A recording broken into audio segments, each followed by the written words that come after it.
All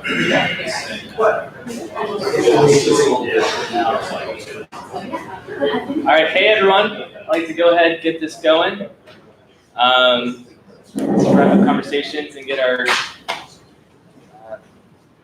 tank of great college community partners up here to tell us a little about themselves. And please, if you're interested in looking for some sort of tech job, please connect with them.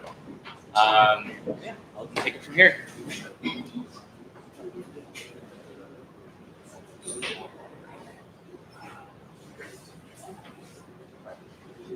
Go ahead. Ready to go. Oh, I guess do you want to? Oh, we're supposed to say July. Sorry, that's from the reschedule. We got rescheduled, so that's July. Yeah, you can go to the next one. And we won't take too much time. And we're not here to sell anything. Haley wanted me to start off, so I can just tell you a little bit about what we are, who we are, and why we're doing what we're doing. So Talistry, so we're a technology recruiting firm that started in April of 15, and we are, as the first bullet says, technology focused. So we focus only in technology.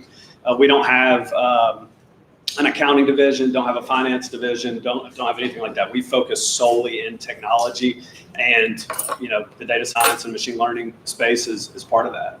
So, yeah.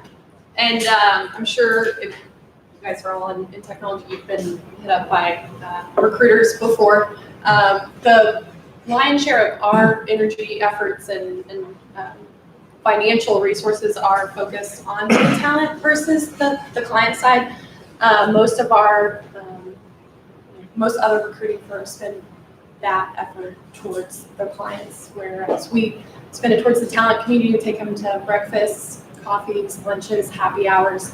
Alex and I went and got coffee the first time we met, so just a little differentiator there. And it's usually one of those things too that's designated, like Haley was saying, to the client side, right? In order to build those relationships and taking clients out to happy hours and ball games, a lot of the fun stuff. And like Haley was saying, we care about our clients too. We love our clients, but at the end of the day, our clients, what do they care most about? Getting great talent, right? And so we've kind of flipped that script and focused on that relationship cycle with the talent community. And then no management by metrics. Most of our competitors are judged on several different metrics, whether that be 150 calls that you have to make a week, 10 submittals, which is like candidates being submitted to open requirements. We don't believe in that or care about that. Because our candidates and our clients get the negative side of that if you do focus on that, whereas your clients are getting a bunch of resumes that aren't a fit, or you're getting called about roles that maybe you're not interested in or not even a fit for. Has anybody gotten a bunch of calls from recruiters about positions that maybe weren't a fit, or right, or based on maybe a keyword that was on your resume or something? Yeah. So. Cool. And I see a few guys back there. Y'all were at So we did.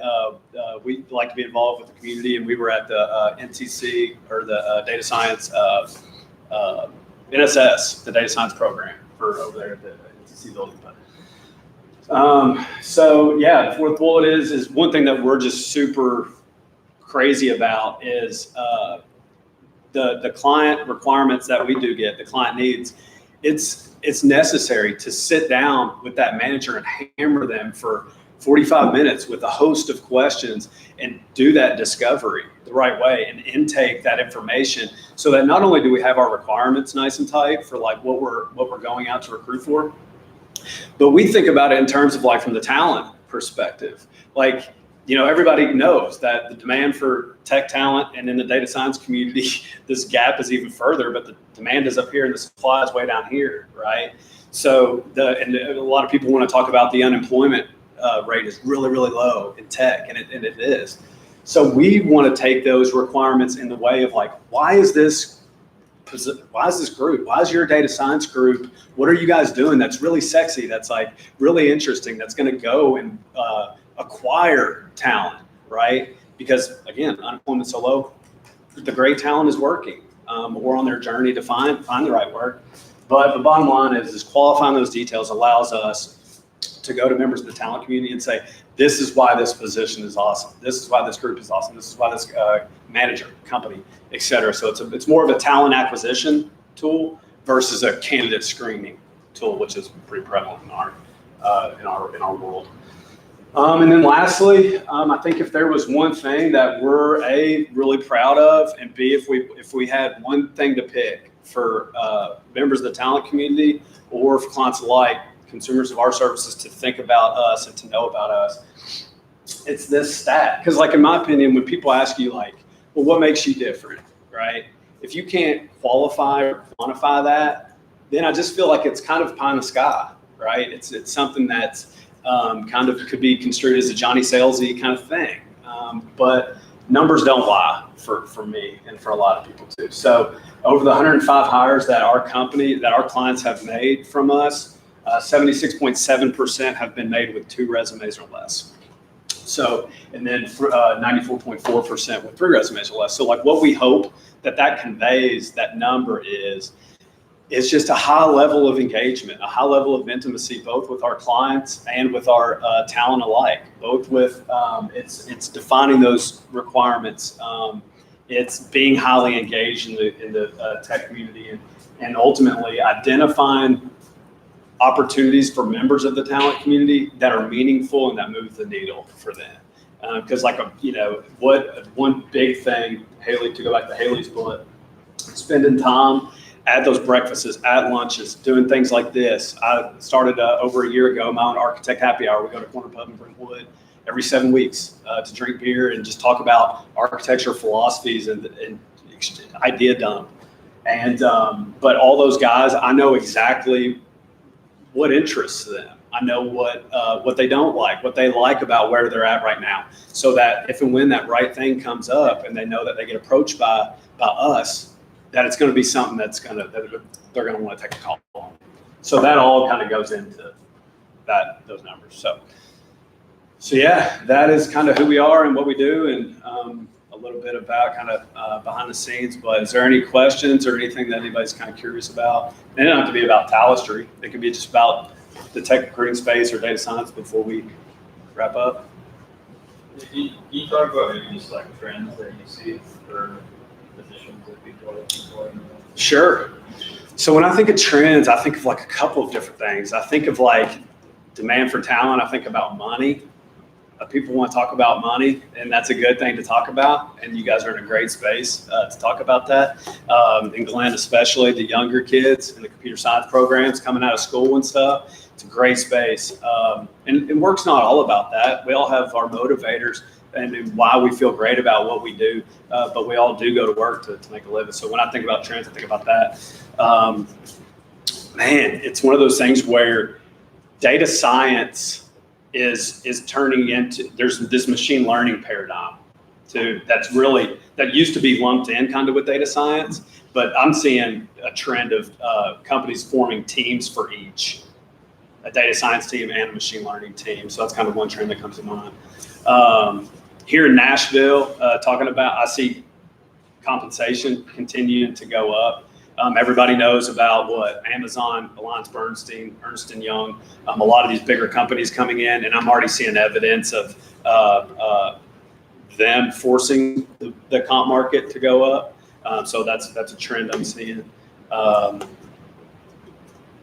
Companies knowing, and we were having a conversation right before this where it was like, it used to just be about companies talking about analytics.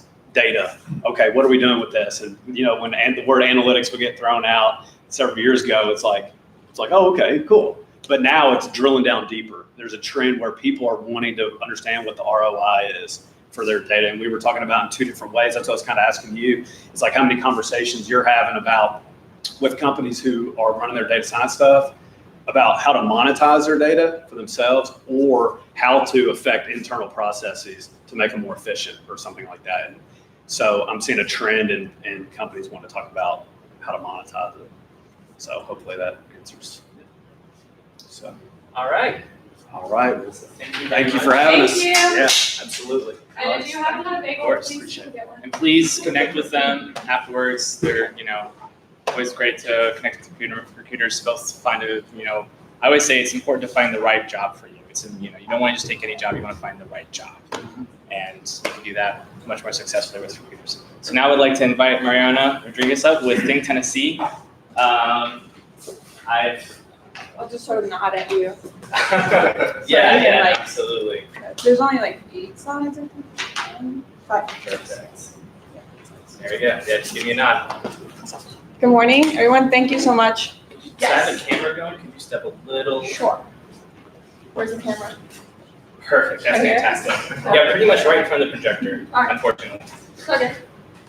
Good morning, everyone. Thanks for being here. Thanks to Glenn for connecting me with Data Nerds and to Alex for inviting me to chat with you guys today. So I'm gonna, if you haven't heard of Think Tennessee, I'm just gonna give you a broad overview of what we are, what we do, and sort of lay out some possibilities for collaboration with your great minds and abilities and capacities that we don't have. So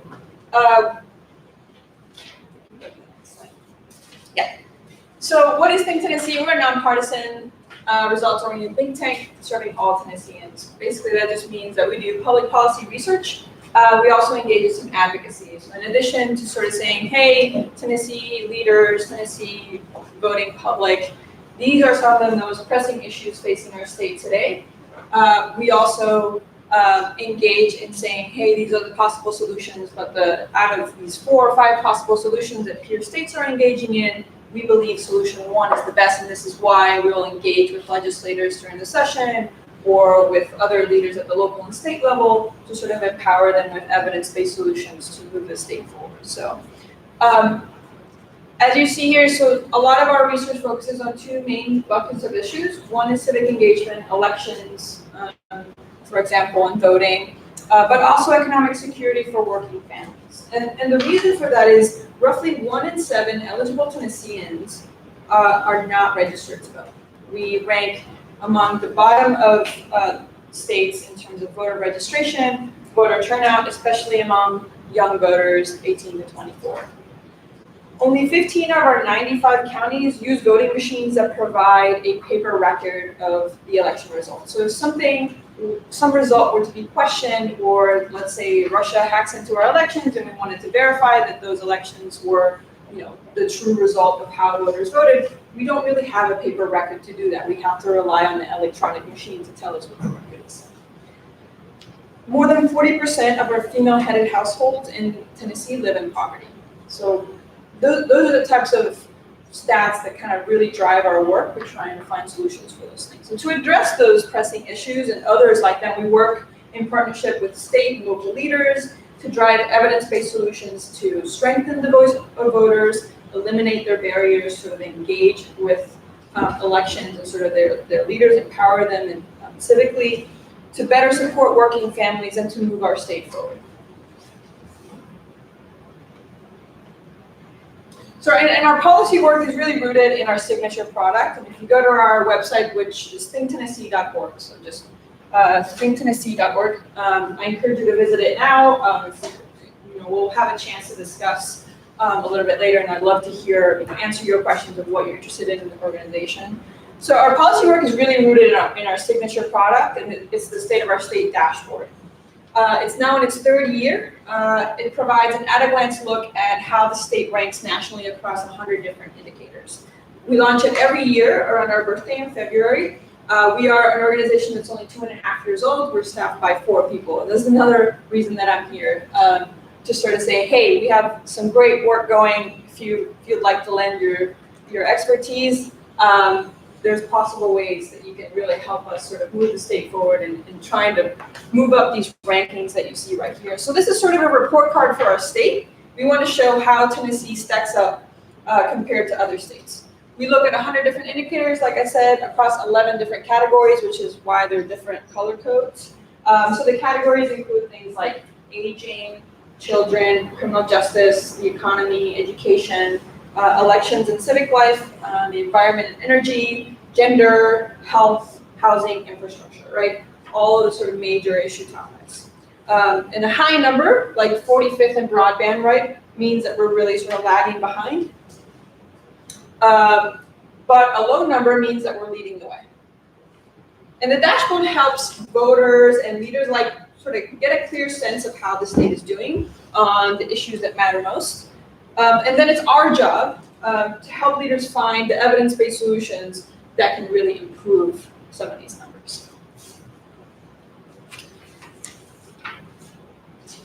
So those numbers only tell part of the story, right? You can't really see anything else other than Tennessee ranks 45th in broadband subscription and 48th in felon disenfranchisement. But what does that mean? So that data is only relevant to decision makers if that data is paired with solutions, right? So in addition to the annual dashboard, how we build on that is to author a series of policy briefs on each of the 11 topics, and we've been making our way through the 11 topics in the last year. We are at 8. 8, although we've just released a second one on elections and civic life, and I'll talk a little bit more about that. So what do these policy briefs do? Well, they take those rankings and say, what do these rankings mean? What does the data tell us about why Tennessee ranks 49th in voter registration, 45th in broadband subscription, 34th in affordable housing? What does that mean, right? What is the shortage of affordable housing? How does this impact Tennesseans' pocketbooks? How does this impact the state in our economic sort of progress? It outlines peer states that have implemented solutions that maybe we can implement here, because our role as a think tank is to pursue realistic solutions for the state that we live in. We live in a conservative state, so we're not going to go out there sort of advocating for solutions that don't have a chance. We really want to be pragmatic in how we pursue and how we use data to inform policymakers and how to implement solutions that will actually have a chance of being implemented in our state. So the policy briefs outline what it means, what those rankings means in terms of data. That's where our heavy sort of data use is. We outline solutions based on peer states, and we offer policymakers sort of a broad range of solutions based on that as a starting point. Let's say legislator A goes into a session and doesn't know much about broadband in rural areas, but wants to have talking points or find solutions. We provide them the starting point for how to pursue that. Yeah. Are you able to trade data with other states in those different categories? So like with main states that are ranked in that upper tier and see like where they're doing? That's a great question. So the dashboard is based on publicly available data, official data. Sometimes some organizations, other sort of national think tanks rank states already, but most of it is us analyzing that data and ranking the states based on that data year to year. The way we don't necessarily communicate with other states for the data, but we do engage with other peer think tanks in other states in saying, hey, you are advocating and have researched the issue of affordable housing. What are solutions that are possible in conservative states like you? What data do you use? How do you, messaging? What are the different policy solutions at the local and state level that we can look at? So in terms of using peer states as sort of comparable ways forward, yes. But we don't necessarily engage with state officials. Sometimes, for example, we've been engaging a little bit with Kentucky and their Secretary of State. They've recently adopted automatic voter registration. They've done, facilitated voter registration, and we don't pursue that here necessarily, but we want to understand how that was possible from the research side, policy advocacy side, and implementation side. What is possible in a state like Kentucky that we can do? What are the peer states? Peer states, I would say probably any state that touches us. We're bordered by 9 states, so that's a lot. Most of a lot of other states. So southern states, conservative states, use Alabama, Mississippi, Georgia, North Carolina, South Carolina, Kentucky, Virginia, Missouri, Arkansas, Louisiana, sort of our pocket of southeastern states that look a lot like us. For example, they have Republican trifectas. Governor is Republican, legislature is Republican in terms of both House and Senate. Yeah. Okay. Are there any so for these categories? Yeah. Is there kind of a sliding scale from I guess more conservative to more liberal? policy? Sure, that's a good question. So like, in our gender brief, for example, we just put this out last month. It talks about women in the workforce and how women in the workforce are doing in Tennessee. So I mentioned this before, 40% of our female-headed households are in poverty. And that's sort of, we rank at the bottom of most states in that data. However, in our highlights of policy solutions, we talk about states like Kentucky and South Carolina. We just passed laws to require businesses to provide reasonable pregnancy accommodations for women at work as a way to have worker retention, safer environments for women at work, also paid leave, family medical leave. We use states like Kentucky and South Carolina as examples rather than saying California and New York. Right? If you go to a state leader here and you say, hey, California's doing it, why aren't we doing it? They're never gonna even pay attention to that because it's not a realistic sort of comparable state economically, politically, in terms of our voter landscape. So we provide examples of states that look like us in order to say, hey, this is working in Kentucky, it could work here too. Mothers at work are a lot safer, they're more likely to be productive, not reduce their work hours, not have health complications because they don't have reasonable accommodations while pregnant at work. That means that our women in the workforce, the labor participation grows, our economy benefits, but our working families also benefit. Does that make sense? Yeah. Okay, so I wanted to give you an example about sort of what these policy briefs look like and talk about. To the next slide. And our work in the first 2 years are really focused on the civic side of issues. And we're looking to expand that to the economic opportunity bucket of issues and sort of working families and their economic security. And that's really where I think the possibility of collaboration with you guys is best. And so I just want to give you an example of what our civic work looks like and then talk about what we want to do for the working family side of issues. So, like I said, our starting point is usually one of these rankings that sort of tell us that we're doing pretty poorly or how we're leading the way. But in this case, we have a higher rate of disenfranchisement with people with felony convictions. And disenfranchisement meaning that your voting rights are taken away because of a felony conviction. We have a higher rate of people that are banned from voting because of a felony conviction than most states. We rank 48, meaning that 47 other states have lower rates of felony disenfranchisement. So what the brief does is sort of, this is what the first page looks like, describes why this is a problem. So 1 in 12 Tennesseans who have a felony conviction are disenfranchised because of a past felony conviction. And among African Americans, that's 1 in 5. Out of the there's like 400,000 Tennesseans that are disenfranchised because of a past felony conviction. 300,000 or so of those have completed their sentence, meaning they're out of jail, they are off probation, off parole, they've paid their debt to society, and only in the last two or so decades, only 11,000 or so of those people have been able to successfully complete the process that Tennessee requires to restore their voting rights. We have one of the most burdensome processes in the country. We require people to complete their sentence, including probation and parole. They have to pay all of their legal financial obligations, court fees, restitution, fines, and they have to be current on child support. We are the only state that requires that. No other state requires people to be current on child support. And we are one of a handful of states that make child support accrue while you're serving time. So imagine that you're serving time, 15 years in prison, you are unemployed really or not making any money. You come out with $80,000 in child support. You have to pay that before you can vote again. It doesn't seem like that is good policy. And we say why? Why is rights restoration, why is easing and streamlining the process for rights restoration beneficial for individuals in terms of their engagement, but it also saves taxpayer dollars in terms of people in prison because it reduces recidivism, and it really shifts the burden from the individual to the state instead of having people, this could be contributing also to our low voter turnout rates. So we offer, in addition to sort of this using data to describe why this is a problem. We use data to describe why different policy solutions would be beneficial for individuals and the state. And we offer a spectrum of policy solutions that could help Tennesseans re-enter society more successfully.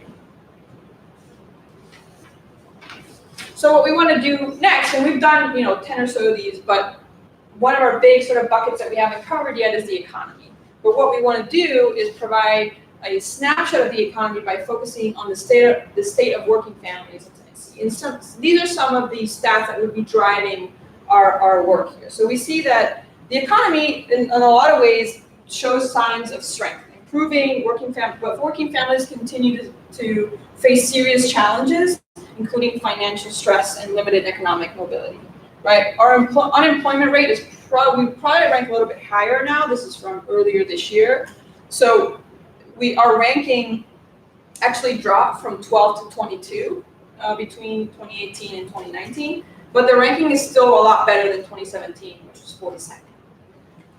And we continue to have a very low cost of living. However, we rank 41st about people living in poverty.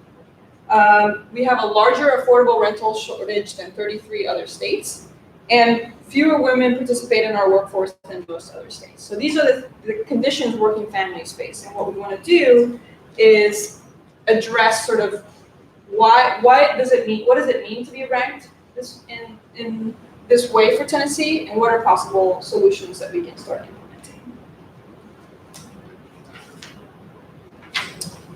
So what would collaboration with you look like? So the goal here is to produce a final report on the state of our state, providing a snapshot of the Tennessee economy by looking at the state of working Tennessee.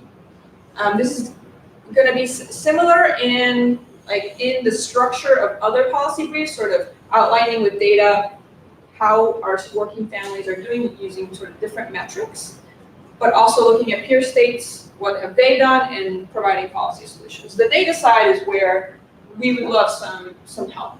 I'm the person that does the research and the analysis at the think tank, so the more help we have with this, the better, because there's so much data out there that could really help us paint a profile of working families in Tennessee.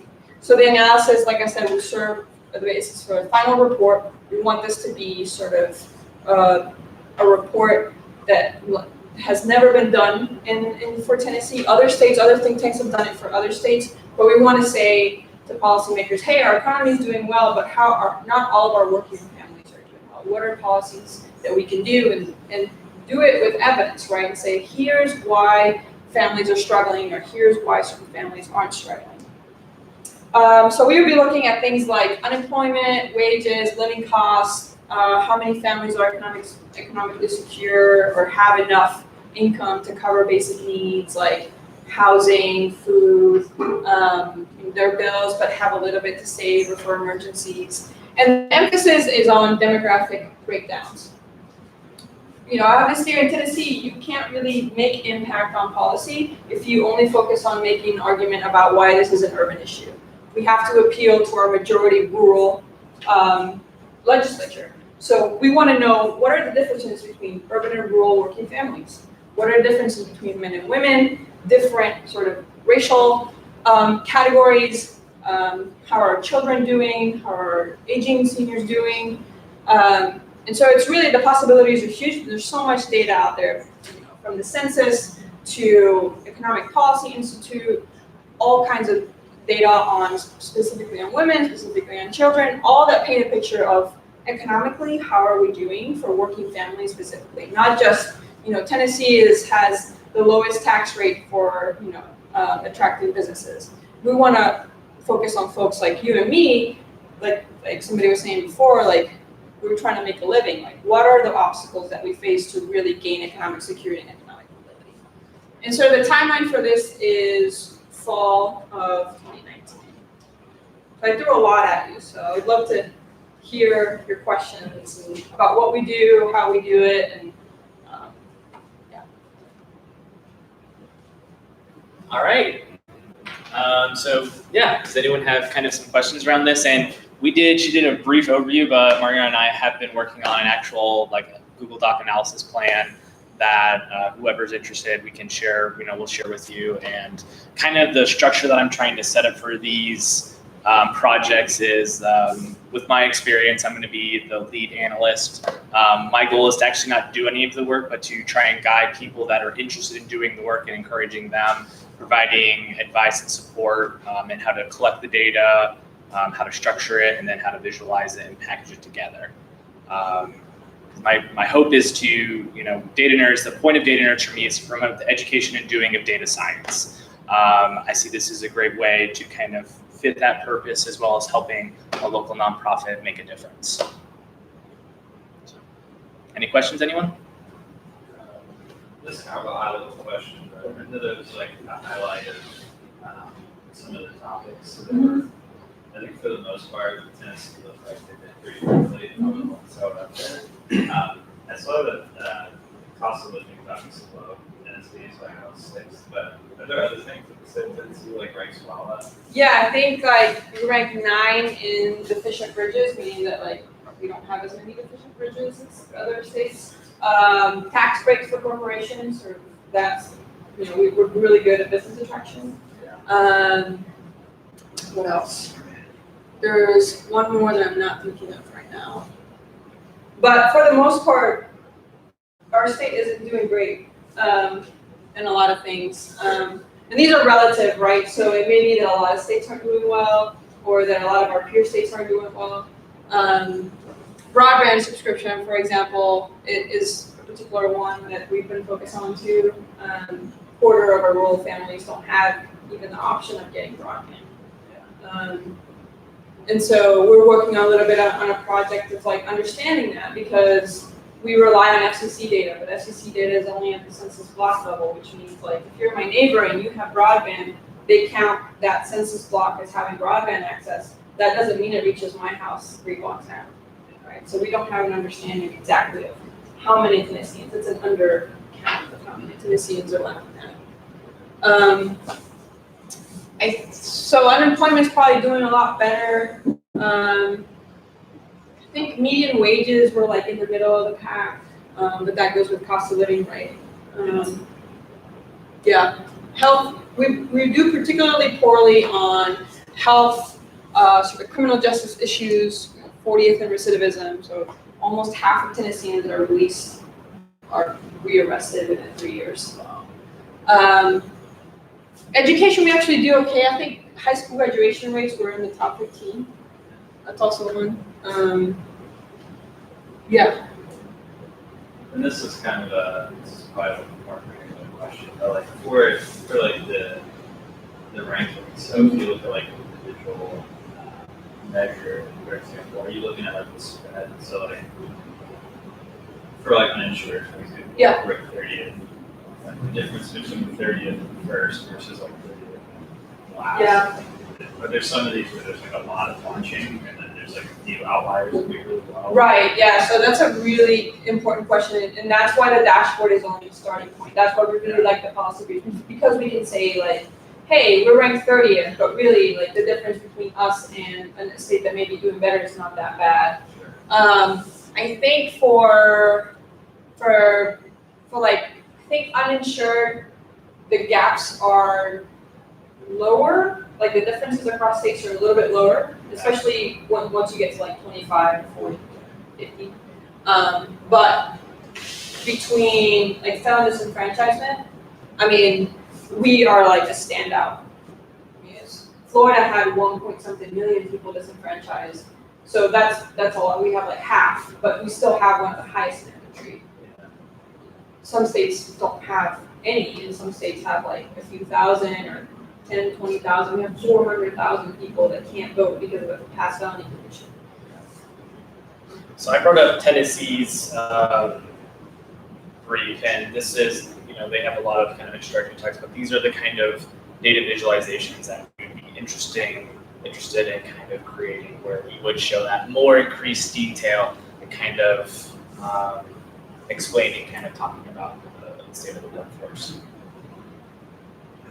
Yes.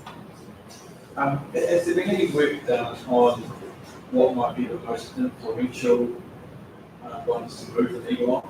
like, say you moved one particular group of numbers, they're going to impact more on the others around it. So Yeah. we're all focused on what you do. That's a great question. So as a think tank, we focus on two major buckets of issues. One is the civic side of things, so improving sort of institutional or systematic barriers that may be preventing civic engagement, sort of facilitating our systems for voter registration, facilitating our systems for elections. And that's the civic side.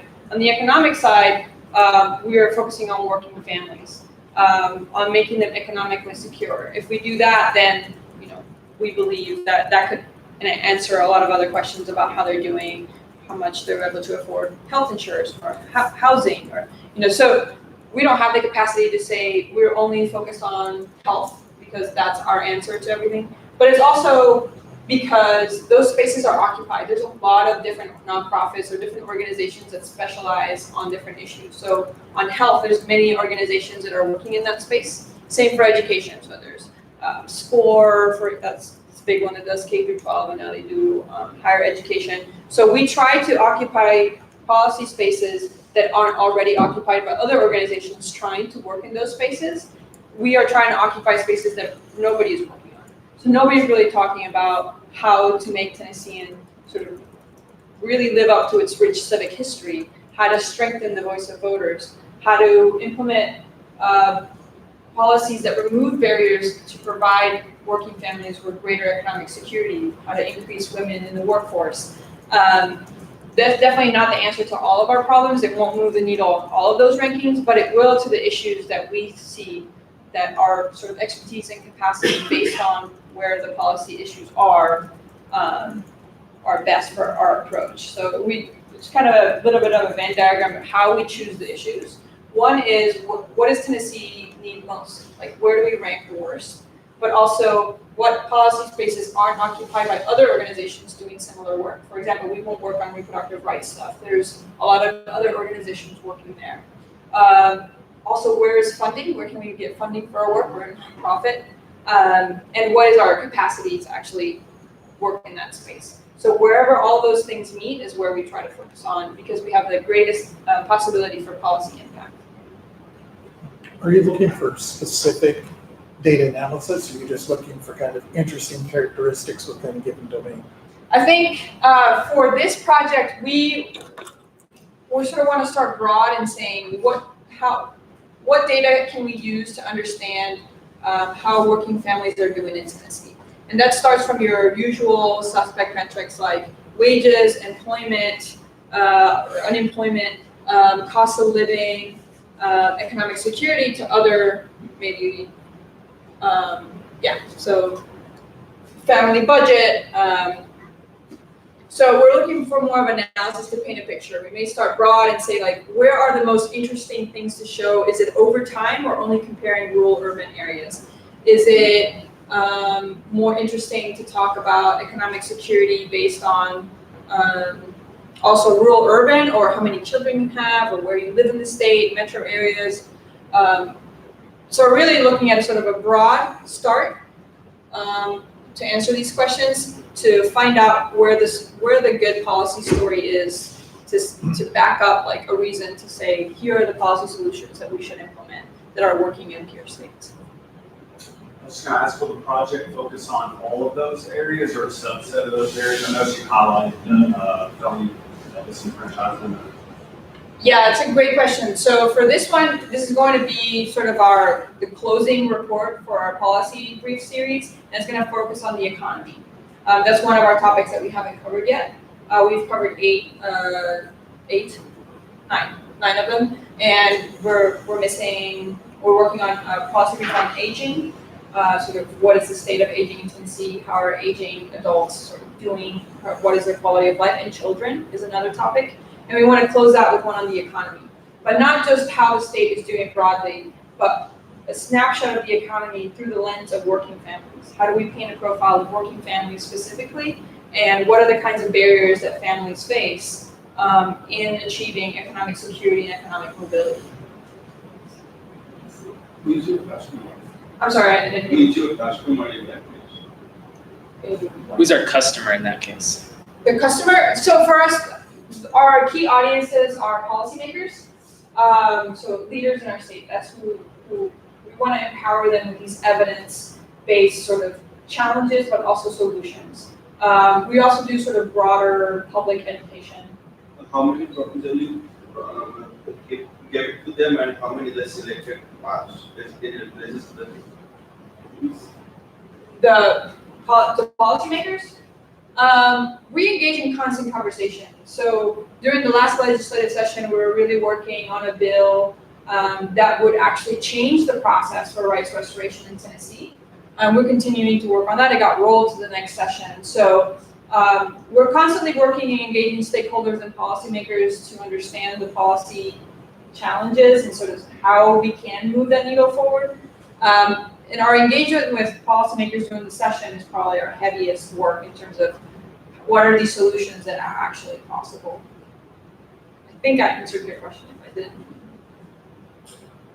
Mine's just a follow-up. Are you being heard? Or I know you've just been around for 2.5 years, but are you gaining a voice? You feel like the legislators are listening or growing in Yes, trust? I think so. We are fairly new, right? 2.5 years. We've gained the most traction with both policymakers, the media, and stakeholders in terms of our civic work. We've done a lot of work on that. We just published the day of the Supreme Court ruling on the Rucho versus Common Cause, or the gerrymandering case in the Supreme Court. On the day that was released, we released a brief on redistricting in Tennessee. So Tennessee is relatively less gerrymandered in terms of partisan skew than other states. So, but we have one of the least transparent process for drawing our lines. It happens behind closed doors. A group of people in the majority party in the legislature draws those lines, and public doesn't really get to say anything about how those maps are drawn, even though they're the ones who have to select their representatives based on those lines. And so we make the case for why redistricting is important, why voters should care, why policymakers should care, and why open process is better. And so we've been, yesterday we were at the Tennessee end doing a podcast. We have meetings with different kinds of policymakers to understand what their concerns are.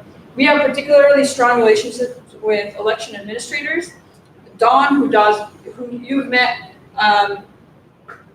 tours the state across, end to end, talking to election administrators, sort of understanding what are your biggest challenges, and what are your biggest desires for facilitating your work in election administrator, whether that is the running of actual elections or facilitating the bureaucratic processes for registering voters. Like, how do we make that easier? Because we think that it's not a culture problem in Tennessee that's preventing us from ranking higher in voter turnout. It's really sort of systematic issues that don't make it easy for people to participate in our election system.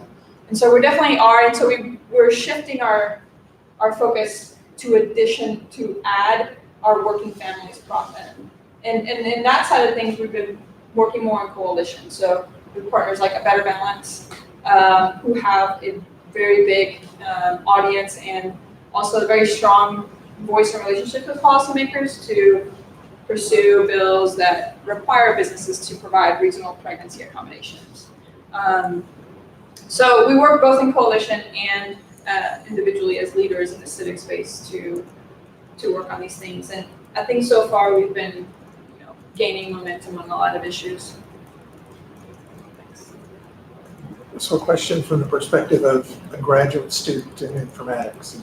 Could you support one or more students that wanted to contribute? So the support would be more of feedback, guidance, maybe domain expertise, and assisting with requirements that they might have for a capstone project? So that is where I come in. Mariana does really good work, and she's really busy at Think Tennessee. So when I approached Think Tennessee, my offer was I've been a data engineer for 6 years and a data scientist for 2 years. I'm also receiving a master's in data science. So with that experience, what my thought is that I will be essentially the senior analyst on this project, and my role will be to guide whoever's interested by giving them kind of feedback on data collection, feedback on, I've created the analysis plan that I had up, but kind of getting feedback and looking at an analysis plan and kind of going through it. and then kind of doing that whole analysis process to producing the data visualizations, which will be kind of a collaboration effort. And of course, producing the brief would be a collaboration effort. Yeah, we also have an internship program.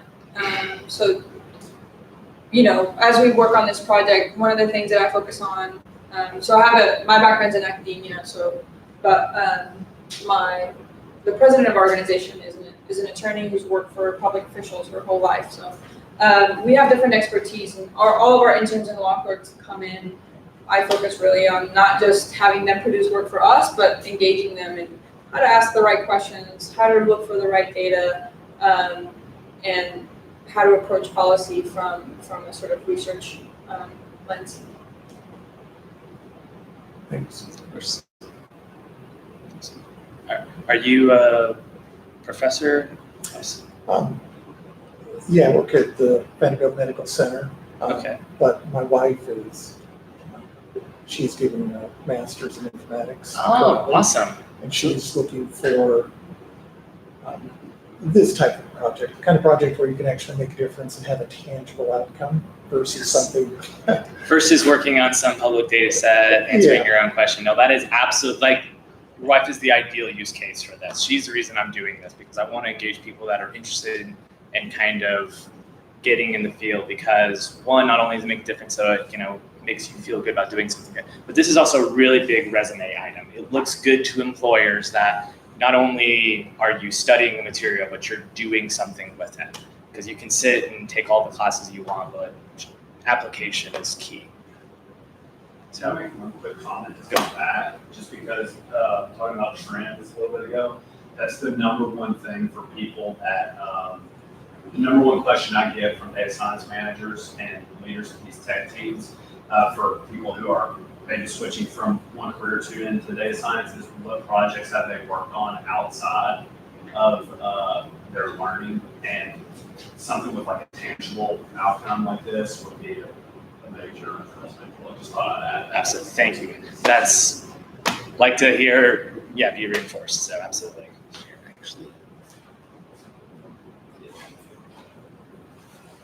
And Alex, so how do you get attached to this? I know you guys meet on Tuesday mornings, but if somebody is interested. What's the best way thank to you, Glenn. That's a great way. I have not talked about that. So, Data Nerds, we have, we meet both on a monthly basis, but we also meet on a weekly basis, where my hope is this weekly basis will be to start working on this kind of project. A great way to connect is to come chat with me and get connected. We have a community Slack channel that I kind of encourage everyone to kind of be a part of. That's where we do a lot of our communication.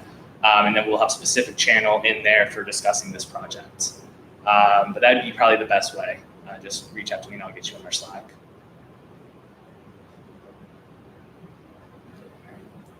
Well, thanks for listening and your questions. Excited.